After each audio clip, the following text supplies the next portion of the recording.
बिस्मिल्लाहिर्रहमानिर्रहीम। अस्सलाम वालेकुम स्टूडेंट्स, उम्मीद करता हूँ आप सब खैरियत से होंगे, आप सब ठीक होंगे। और आज की वीडियो के अंदर हम एक और इम्पॉर्टेंट क्वेश्चन को डिस्कस करने जा रहे हैं जो बड़ा इंपॉर्टेंट है फर्स्ट ईयर मैथमेटिक्स के लिए, ठीक है। और ये पास्ट पेपर के अंदर आता रहता है, सीक्वेंस का चैप्टर है, सीक्वेंस एंड सीरीज का, ठीक है। आपने जस्ट इसमें एक फॉर्मूला याद रखना है, फॉर्मूला भी अगर ना याद रखें, एक सिंपल सा कॉन्सेप्ट दूंगा तो वो आप लोगों ने याद रखना, आप इंशाल्लाह इसको 2 मिनट के अंदर सॉल्व कर लेंगे, समझे। वो कह रहे हैं कि इफ पहले ना मैथमेटिक्स का ये कॉन्सेप्ट है कि हम सबसे पहले अपने क्वेश्चन को समझे, ठीक है। मतलब आइंस्टाइन से भी पूछा कि अगर आप दुनिया को सेव करना चाहे, आपके पास 100 मिनट्स है तो आप क्या करेंगे। वो कहते हैं 98 मिनट तक मैं सोचूंगा और 2 मिनट में उसके ऊपर अमल करूंगा। हमारा क्या है कि हम डायरेक्ट शुरू हो जाते हैं। तो आपने क्या करना है, पहले क्वेश्चन को समझना है कि वो कहना क्या चाह रहा है, पूछने वाला पूछना क्या चाह रहा है, ठीक है। क्योंकि क्वेश्चंस बड़े सेम होते हैं और हम उसका गलत कॉन्सेप्ट कर देते हैं। हमें फॉर्मूलाज भी आते हैं, मेथड भी आता है, लेकिन हम क्वेश्चन को नहीं समझ पाते, समझ आई। तो क्वेश्चन को समझना बड़ा इंपॉर्टेंट है।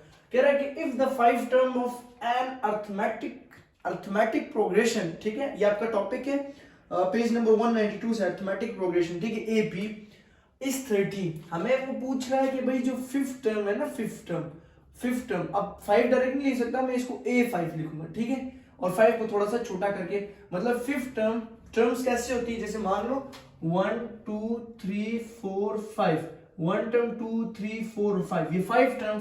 फिफ्थ टर्म जो है वो मेरे पास 13 है, वो क्या है 13 है, ठीक हो गया। और वो फिर कहता है कि एंड 17 टर्म, जो 17 टर्म है मतलब A17, वो मेरे पास है 49, ठीक है। मतलब 2 टर्म्स हमें बीच बीच में से कलेक्ट करके दे दिए। देन वो कह रहा है कि भाई आप मालूम करो AN, हमने मालूम करना है जी AN, ओके, और हमने मालूम करना है A13, ओके। अब हमारे पास क्या है कि इन दोनों का सहारा हम लोगों ने लेना।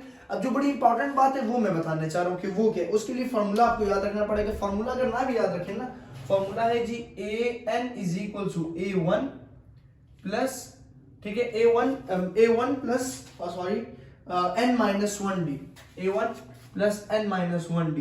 असल में ये फॉर्मूला जो है मैं यूज ही नहीं करता, मतलब यूज करने से मुराद पता है, लेकिन देखिए मैंने क्या किया, A5 है ना, N क्या है अब यहाँ पे, मतलब इसको सॉल्व करना चाह रहा हूँ, फिर मैं बताता हूँ कि आप कोई भी क्वेश्चन डायरेक्ट कैसे कर सकते हैं।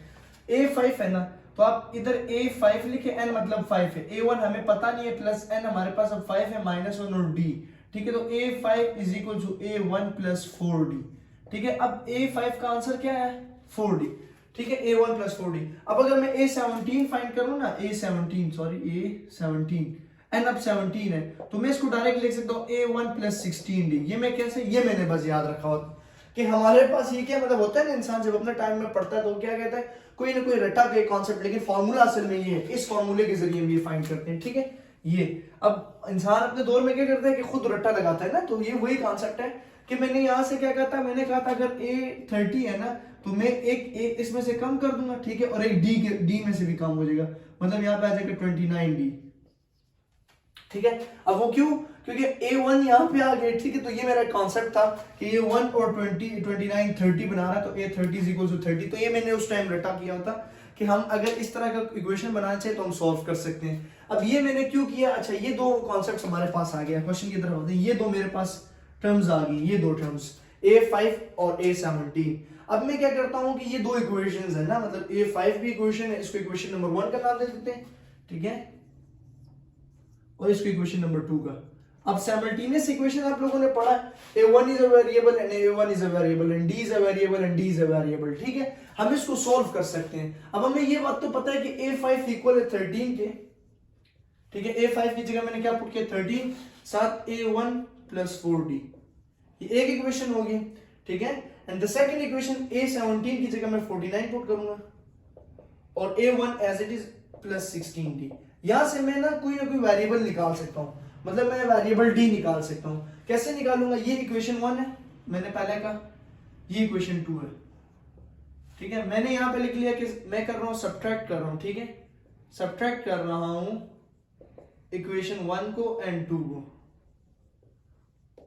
तो इनको सब्ट्रैक्ट करने से कोई एक वेरिएबल निकलेगा, यहां से माइनस माइनस माइनस, ये कट हो गया।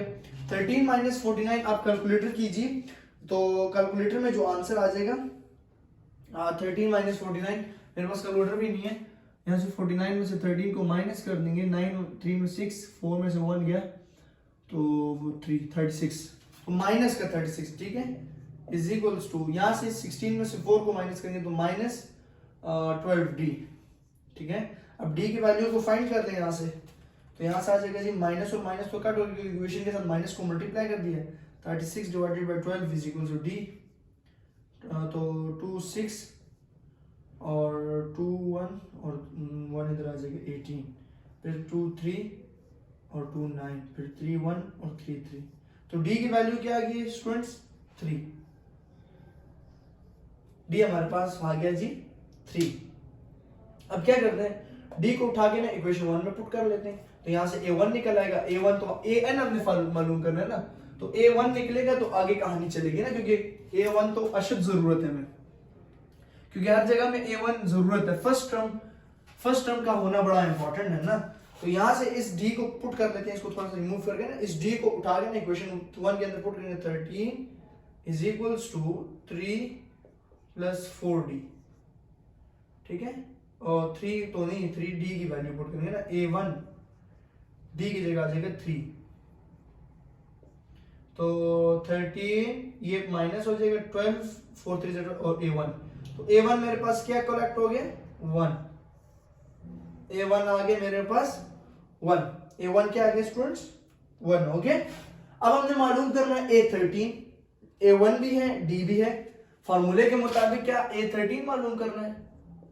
अब a13 के लिए हम लोग सिंपल क्या कर सकते हैं कि फार्मूला लगेंगे a1 plus n minus 1d, ठीक है, तो a13 as it is, a1 की जगह 1 प्लस n की जगह आ जाएगा जी 13 माइनस 1 और d की जगह आ जाएगा 3, सो a13 हमारे पास निकल आया 1 प्लस 12 और 3, तो a13 हमारे पास निकल आएगा 1 प्लस 12 को 3 से मल्टीप्लाई करें, 3 2 6, 3 2 6 और 3 1 3, 36, सो a13 मेरे पास क्या आ गया 37, सो a13 क्या आ गया हमारे पास 37, समझ आ गया। अब आप लोगों ने यहाँ पे सिंपल हमारे पास क्या n की वैल्यू को अगर फाइंड आउट करनी है ना, n की, क्योंकि ये तो मेरे पास आ गया जी a13 ना, असल में मैंने इसको सॉल्व भी किया, a13 मेरे पास ये आ गया, ठीक है, उसकी वैल्यू आ गई है 37। अब हमने मालूम करना है an, अब an का फार्मूला मालूम करने के लिए यही फार्मूले का यूज करते हैं, a1 प्लस n माइनस 1 और d, ठीक है, सो an असल में n का मतलब ये है कि हम खुद फार्मूला बना रहे हैं, हमने फार्मूला ये बना रहे हैं कि भाई ये कैसे सॉल्व होगा, ठीक है, मतलब कोई भी वैल्यू पुट करेंगे, अभी मैं आपको एग्जांपल बताऊंगा, कोई भी, मतलब यहाँ पे तो 5 17 और 13 दिए गए ना, मतलब 5 17 एंड 13, लेकिन अगर कोई बंदा पूछ ले 20, कोई बंदा पूछ ले 8, कोई बंदा पूछ ले 3, तो हम वो भी बता सकते हैं, ठीक है, टर्म्स, ये टर्म्स है, अच्छा ये टर्म्स गिनते जा रहे हैं।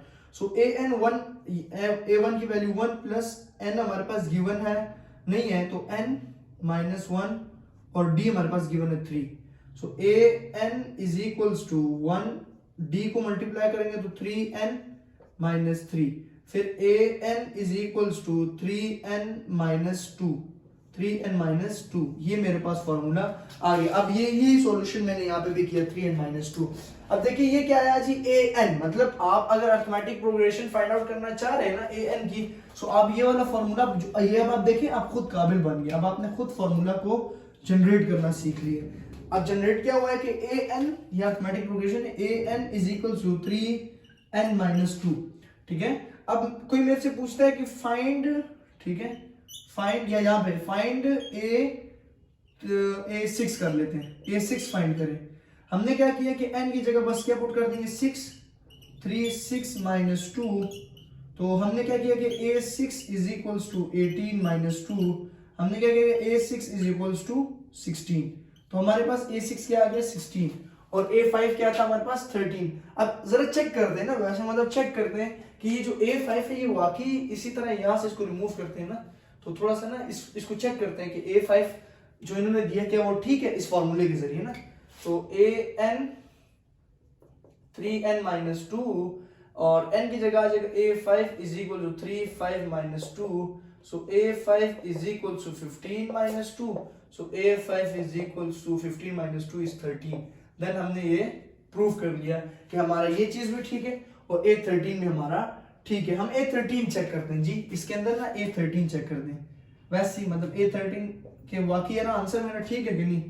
तो यहाँ पे 13, यहाँ पे आ जाएगा जी 6 की जगह 13, यहाँ पे आ जाएगा जी मल्टीप्लीकेशन करेंगे 13 को 3 से, 3 3 से 9 और 3 1 से 3, 39 माइनस 2, सो क्या आ रहा है 37। तो कुछ समझ है अरिथमेटिक प्रोग्रेशन की।